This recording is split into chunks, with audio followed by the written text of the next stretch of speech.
If you found a dying stranger alone in the woods, would you risk your own safety to save him, or walk away before anyone even knew you were there?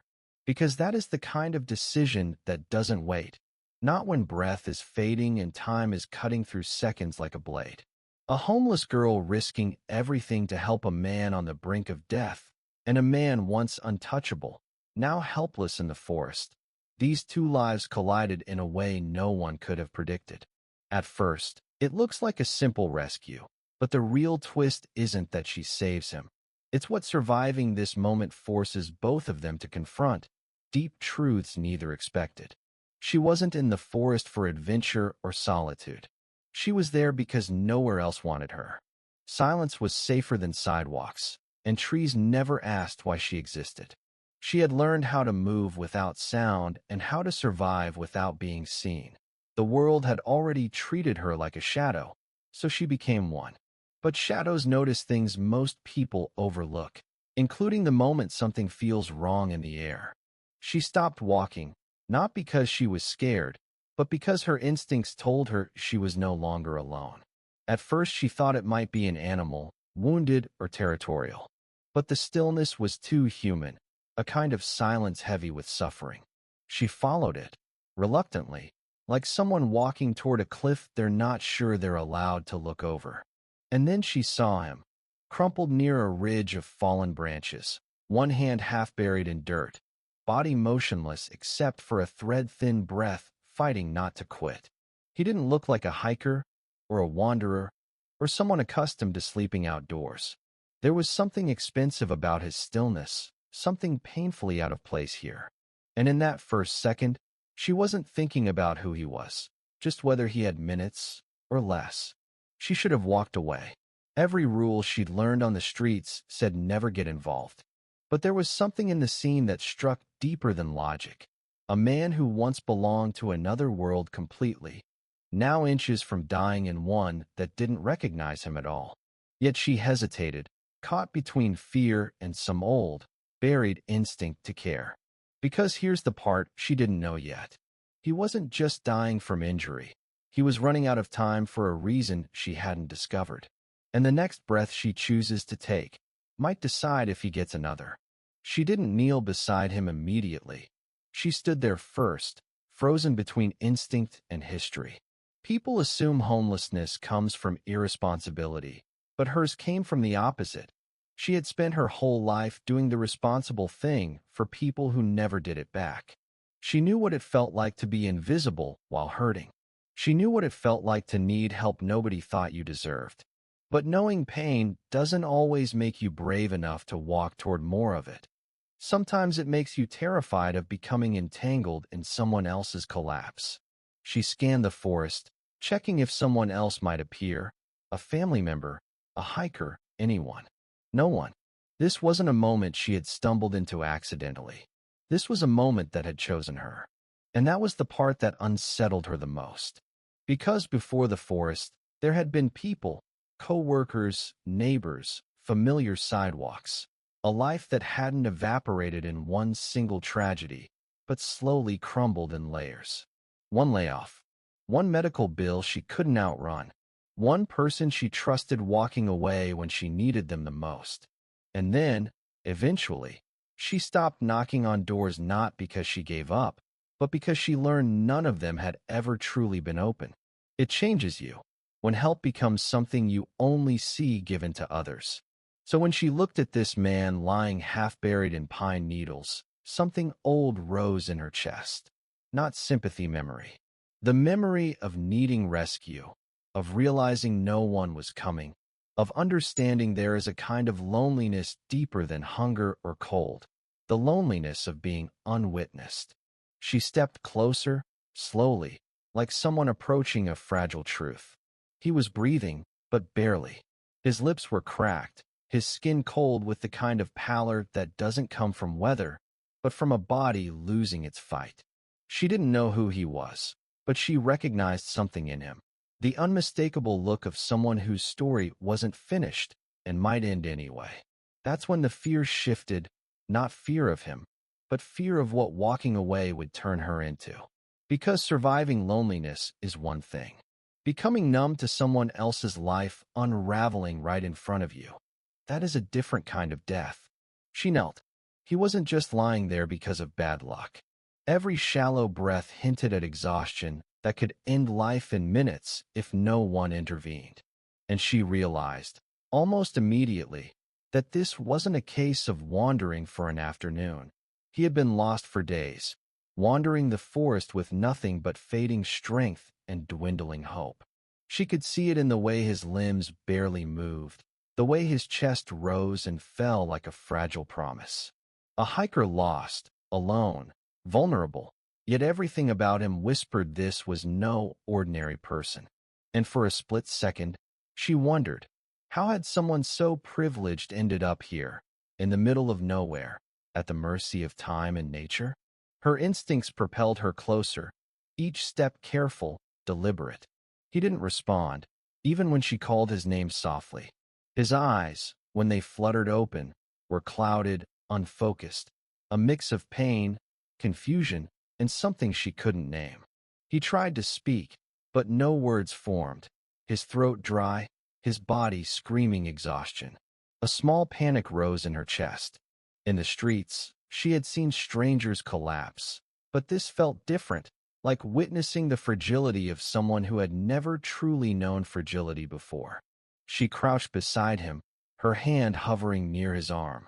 She wanted to shake him awake, tell him to fight, to breathe, but every instinct warned her to move slowly.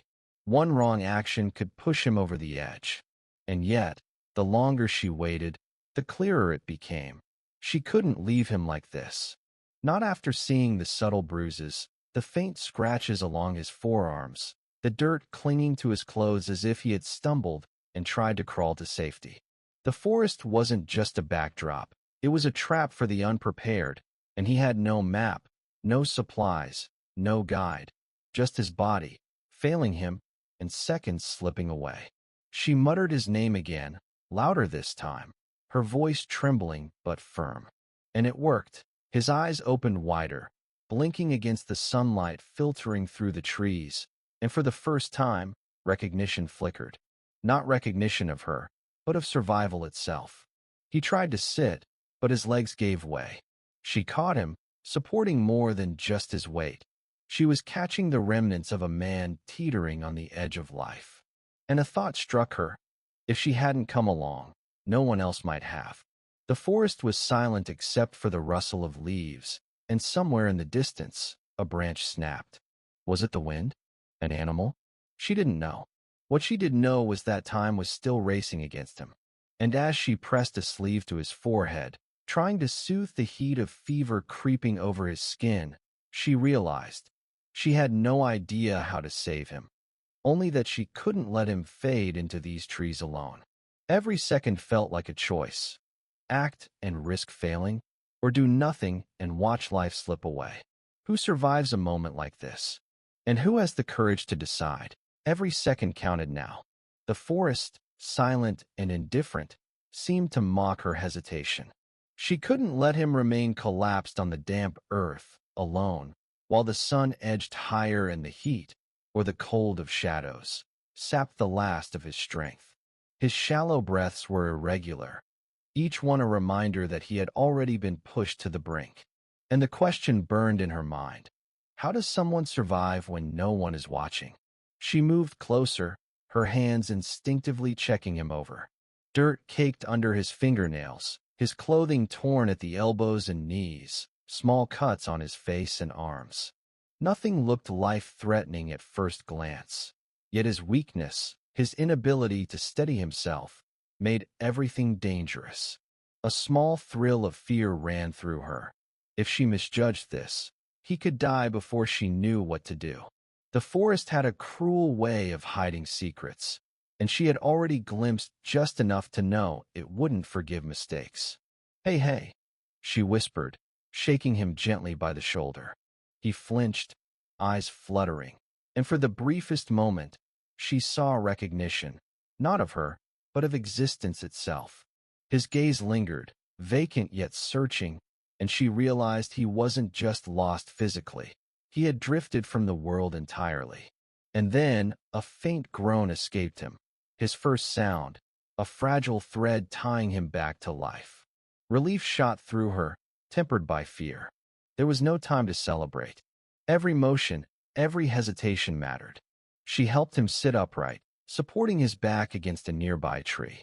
His weight pressed against her, surprisingly heavy despite his apparent frailty, and she felt a shiver run down her spine. It wasn't just exhaustion that made him weak. Dehydration, hunger, the stress of being lost, maybe even internal injuries from a stumble or fall, all combined. And yet, despite it, there was something unspoken between them. The mutual acknowledgement that this moment, precarious as it was, bound them together. She rummaged through her small satchel, pulling out a water bottle she had scavenged from a discarded bag days ago. "Drink," she urged softly, tipping it to his lips. He took it, barely conscious, coughing and sputtering, but drinking nonetheless. The simple act of giving, water, presence, attention, transformed the space between them. She wasn't just helping him survive physically. She was staking a claim in the fragile territory of his life, carving a space for humanity to touch a man who had clearly never relied on anyone like her before. And yet, danger lingered. The forest was wide, empty in appearance, but she knew better. Nature hides, missteps happen, and minutes wasted could mean the difference between waking tomorrow and never waking at all. Somewhere nearby, a bird startled and a branch cracked under invisible weight. Was it a warning? A predator? Or just the forest itself reminding them of its indifference? She didn't know, but she understood clearly. She had to act, and fast. She held him steady, whispered encouragement, and made her first choices of what to do next. The man she had found, lost and fragile, was alive, but survival now depended on the courage of a girl who had nothing but instinct and willpower. And as she worked, a single question floated through her mind, unspoken but heavy. How did someone who once owned everything end up here, and what story had brought him to this exact moment? If this moment's pulling you in, take a second to like the video and tell me what it makes you feel. And if stories like this speak to you, subscribe so you don't miss the next one. And it also support us and share it with someone who deserves to feel this journey too. As she helped him upright, the forest seemed to close in around them, almost protective, almost aware. He wasn't speaking much, but when he did, fragments of his story leaked out, like pieces of a puzzle she hadn't yet learned to assemble. "Thought I could make it," he murmured, voice hoarse, each word dragging against exhaustion. She didn't press. She simply listened. That was her way. Listening was safer than questioning. And in these moments, people revealed truths they hadn't intended.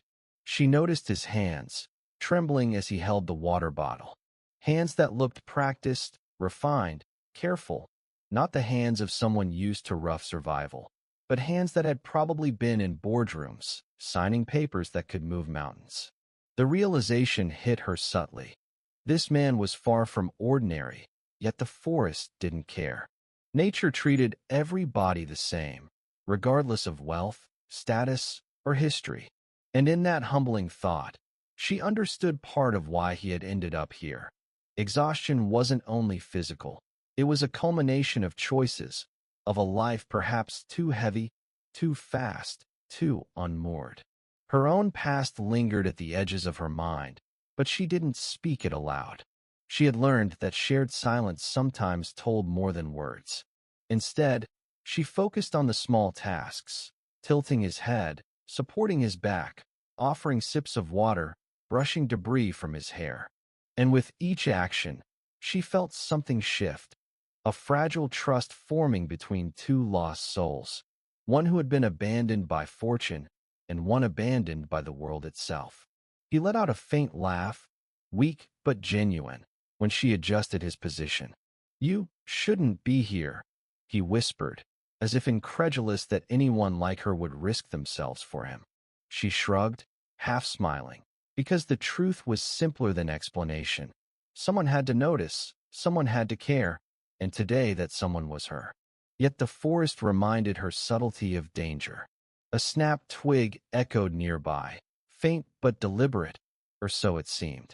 Perhaps it was the wind, perhaps an animal, perhaps the simple trickery of the trees, but she felt her pulse spike anyway.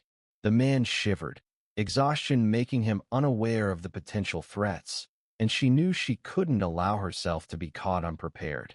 Survival was fragile here, and every second mattered. Even as she tended to him, questions hovered in the air, unsaid but urgent. How had he become lost here? Why hadn't anyone found him sooner? What events led someone of such apparent privilege to wander alone into a forest that offered neither comfort nor mercy?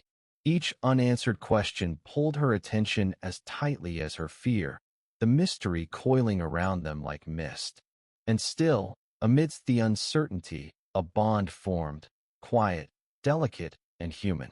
Not the bond of wealth or status, but of presence and witness. Two lives intersecting at the edge of survival, suspended between loss and recovery. And she realized, with a small, hopeful pulse in her chest, that perhaps saving him wasn't just about keeping him alive. It was about both of them being seen, both being remembered, both being given a chance to matter. Every movement she made now carried weight, not just for survival, but for trust. He had begun to respond more actively, trembling hands gripping hers when she helped him sit, blinking with growing awareness, lips parting to form words she couldn't fully hear. The forest no longer felt empty. It hummed with the tension of life clinging, fragile yet determined. She could feel it, the invisible thread stretching between them, binding two lost people in a way neither had expected. She pressed water to his lips again, careful, urging him to swallow slowly. "Stay with me," she whispered. "Just a little longer." The simplicity of the request belied its urgency, not just physical survival, but the survival of hope. He nodded faintly, eyes barely open, and she felt a tiny surge of triumph. But triumph was dangerous here. The forest didn't forgive lapses. Each second demanded attention, vigilance, a balance between care and caution. As he leaned against her for support, fragments of his personality surfaced. He spoke in broken sentences, memories spilling forward in fits. A meeting canceled, a journey interrupted, a plan gone awry. Even in his near collapse, there was a residue of confidence, of someone accustomed to control, now stripped bare by circumstance. She listened, letting the fragments sink in without judgment, because she understood what survival demanded: patience, presence, and humility. Her own past whispered at her, nights spent shivering, meals skipped, hands scraped raw. Yet now those experiences had a purpose. They had shaped her into someone who could act calmly under pressure, someone who could stabilize the falling, both literally and metaphorically. And as she adjusted his position, ensured his breathing remained steady, and murmured encouragement, she felt a profound shift. This wasn't just saving a man. It was reclaiming agency over the helplessness that had haunted her life. A faint rustle in the distance drew her attention, a reminder that the forest remained unpredictable. She didn't know if it was wind, wildlife, or something else entirely, but she felt the undercurrent of danger, subtle yet persistent. Her pulse quickened, and she instinctively pressed closer to him, ensuring he remained upright, alert, alive. Time was still a predator here, unseen but relentless. Then came the moment she realized. Her presence was doing more than preserving his body. Each sip of water, each careful adjustment, each whispered encouragement was reviving something deeper, a sense of trust, of being seen, of being remembered. He began to lean on her not just for support, but for connection, a fragile lifeline bridging two worlds. And as his eyes met hers with a glimmer of recognition, she understood the truth that had been forming quietly between them. He wasn't just being saved by her, she was being saved too. For the first time since the forest swallowed him, he smiled faintly, fragile yet genuine. and she realized that in the act of giving life back, she had begun to reclaim a piece of her own. The forest, once indifferent, seemed to hold its breath, as if acknowledging the small miracle unfolding amid the trees. And somewhere, deep within the hush of shadows and sun-dappled leaves, both of them felt the stirrings of hope, tentative but undeniable. The forest seemed to grow quieter as the truth began to surface. He looked at her with eyes that carried more than exhaustion now. They carried recognition, weight, and a hesitant relief. As he slowly sat upright with her support, fragments of his story began to coalesce. "I never thought anyone would find me. Not here," he murmured. And then, almost like a reluctant confession, he whispered the words that would shift everything. He was a billionaire, a man whose life had once revolved around skyscrapers, boardrooms, and wealth unimaginable, now lying helpless in the middle of nowhere, saved by someone the world had long ignored. She blinked, absorbing it, not fully grasping the significance at first. The contrast was staggering.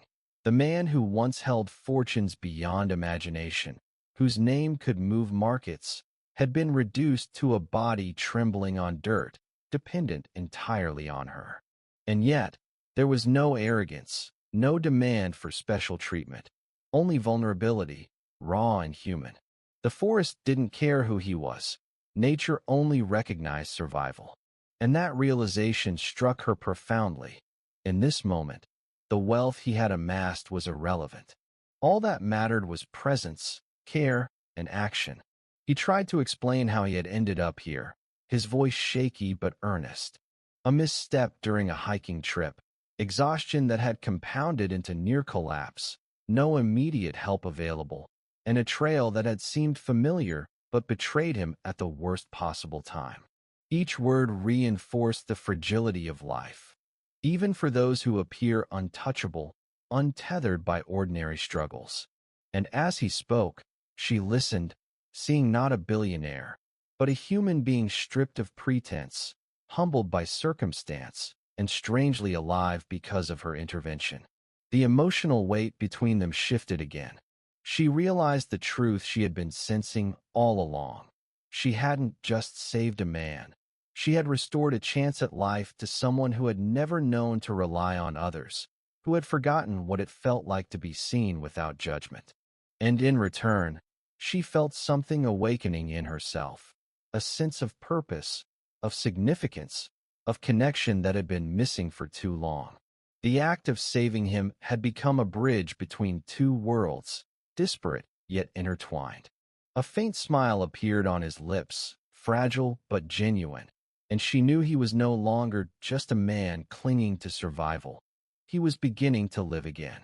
"I don't know how to thank you," he said quietly, the weight of everything he had lost and gained in that single encounter pressing against his words. She shook her head softly, refusing to let gratitude define this moment. It wasn't about thanks. It was about recognition.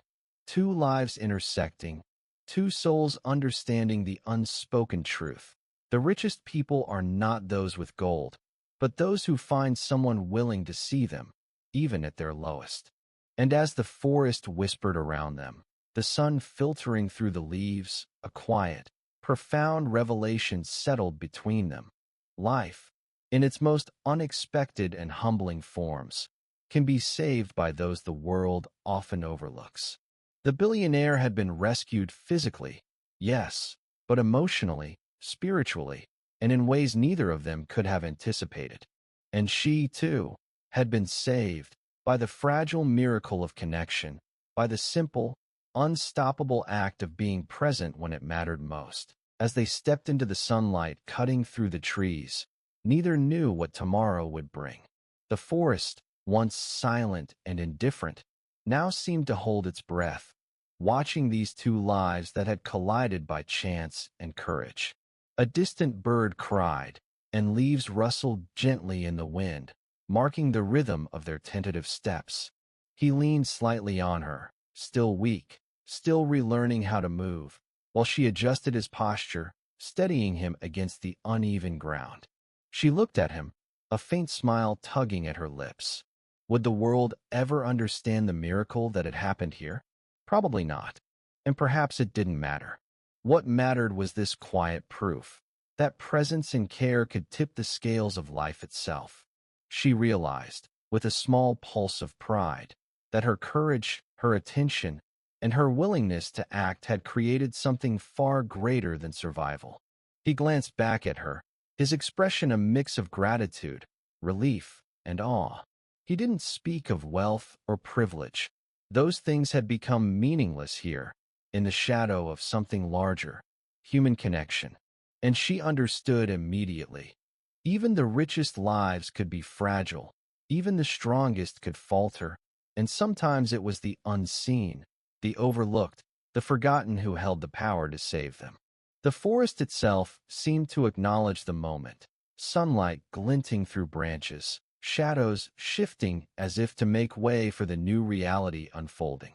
Every small sound, the crunch of leaves underfoot, the distant cry of a bird, the soft rush of wind, made her pulse quicker, reminded her that life, unpredictable and fragile, could be held gently, carefully, or lost in an instant.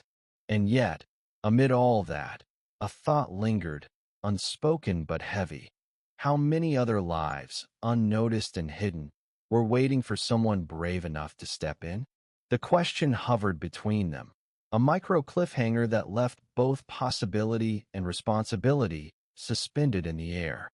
As they continued forward, leaving the trees behind, she felt a shift deep inside, a sense of purpose she hadn't known she possessed. The act of saving him had changed more than his fate. It had reshaped her understanding of herself, of life, and of the subtle, uncelebrated miracles humans can create for one another. And in that quiet, golden light, the moral became clear. True strength isn't in wealth, power, or control. It's in compassion, presence, and the courage to act when it matters most. The forest, timeless and indifferent, would continue to whisper its secrets to anyone who listened. But for these two, life had irrevocably shifted. And somewhere deep in the shadows and sunlight, hope had taken root, fragile, persistent, unstoppable.